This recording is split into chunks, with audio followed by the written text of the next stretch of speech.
I want to talk about writing what's difficult. My name is Lori-Lyn. This is Creative Living Diaries. I've been working on a collection of writing called Cosmic Heart for a couple of years now. I think of Cosmic Heart as spiritual memoir, and it is really scary to me. It's difficult to me. It's difficult for me to write about, and it's difficult for me to push publish on the chapters. When I first started posting it, I was sending it to paid subscribers only, and I think that was a little bit of a safety net for me. It was a smaller group of people who were going to read these chapters, and they were people who had already indicated to me that they liked me, or they liked my writing, or that maybe we had a similar perspective. I then opened it up to everyone, and I took a break from it. I stepped away from it for a while, and I think my stepping away was a part of this uncomfortableness that I experience when I'm working on this project. Material can be difficult to write about for a number of reasons. Some things are difficult to write about just because in order to write honestly, we have to tap into a wound or a place in us that feels vulnerable. We have to remember things that are hard to remember. Sometimes it's difficult because it involves other people, and we think about how we are shaping a narrative around not only ourselves, but around other people. And a lot of times it's difficult because we are skipping ahead and thinking about what is the response going to be. How are my readers going to receive this? Is it going to change the way that they think about me? This particular writing project is difficult for me because it is about my spiritual experiences, my paranormal experiences, my beliefs, what I believe to be true about the world that necessarily leads me down a path of talking about theology, talking about politics, talking about how I see the universe and what it is to be a human. And these can be really triggering topics for people. And I think that's why it's difficult for me to push publish on those posts, because I'm too much in the imaginary reader's head. Because I'm just second guessing, like, is this going to be freaky for anyone? Is this going to be hard for anyone to read? Is this going to change the way that they think about me?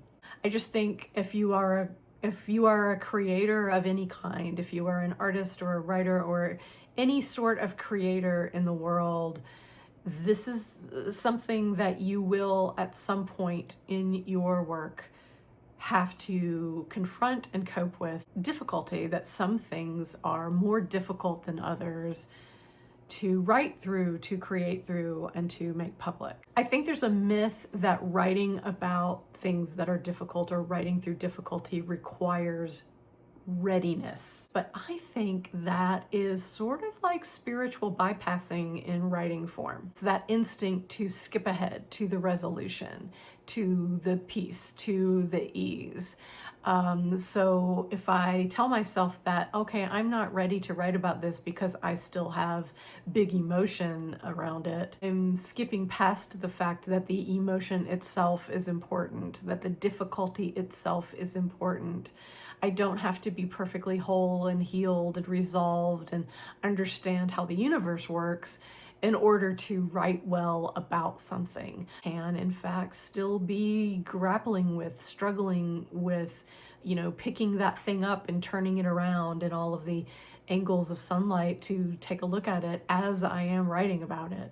Difficult writing isn't a confession. It isn't like you're just dumping out everything out of your head and placing it in someone's hands. But it is, I think, paying attention. So this feels difficult to me. Okay, so all right, I'll look at that. Why does it feel difficult to me?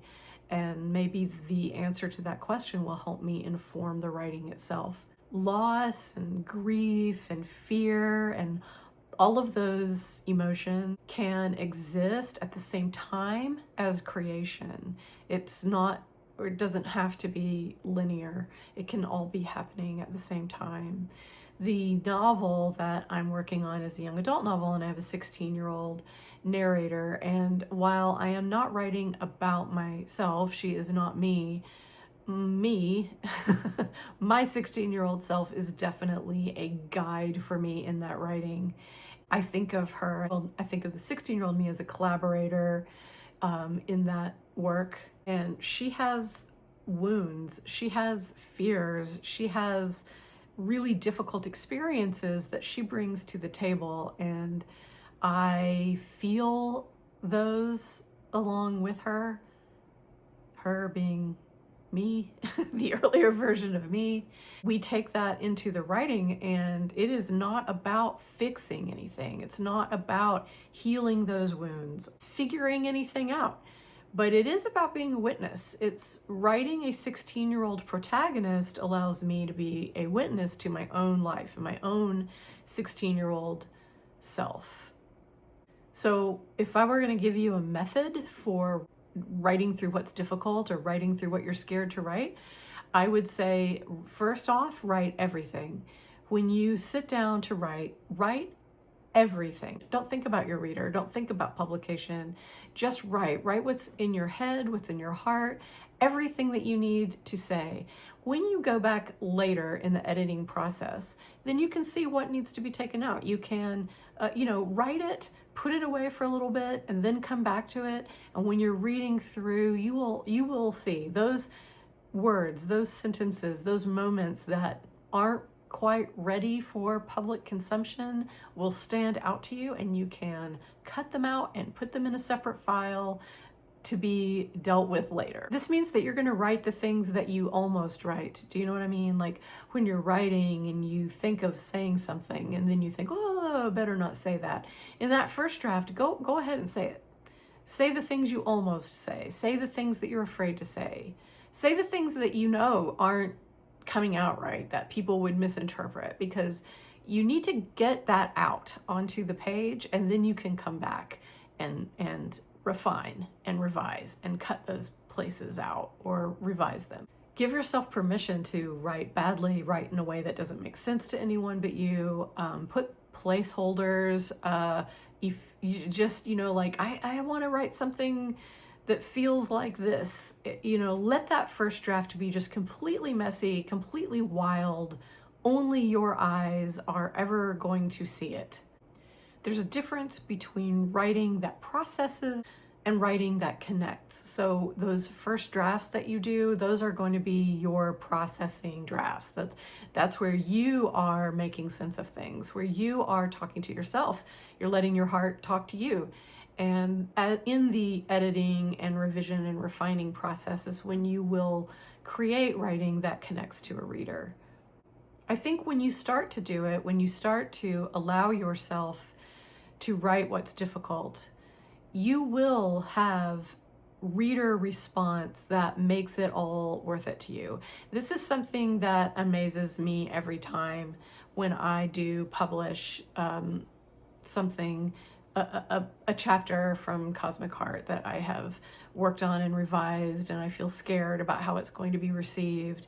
And then every single time someone will comment, someone will respond to it and really shock me and surprise me because they connected to it, or it made them think, or it made them feel something. And I keep a file of those too, of those comments to just remind me that there's a reason that we do this. There's a reason that we publish our writing. There's a reason that we write and share our work. Sometimes difficult writing just ends with a question rather than a tidy resolution, because that is how life is. And sometimes in life we are tying everything up in a neat little bow, or making a big discovery, or walking into a new phase. And sometimes we're not. Sometimes we're just sifting through the truth and examining it and telling an honest story that doesn't resolve, that ends with a question.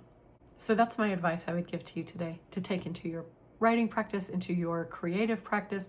Even if you don't think of yourself as a writer or as an artist, you are a human being, and by your very nature as a human being, you are a creator. But if you are a writer and you have a notebook or you have a document that you're working on your laptop today, I would encourage you to notice what feels difficult, notice what feels scary, notice where your heart might be pulling you to get some words on the page. And when you have done the revision and refining process and you have a piece of writing that you're ready to publish, sometimes I think that fear or that hesitancy, it's a little bit like stage fright. It's a positive indicator. Sometimes I think we need that. We need it to push us into our best work or our most true work or the work that our soul wishes to do. Thank you for being here. If you are not a subscriber to Creative Living Diaries, I hope that you will subscribe. Next week, I am going to be hosting a live event on Substack for paid subscribers, my Diary Unlocked people, and we are going to be talking about this subject in a little more detail, really talking about writing in difficult times. I'll see you then.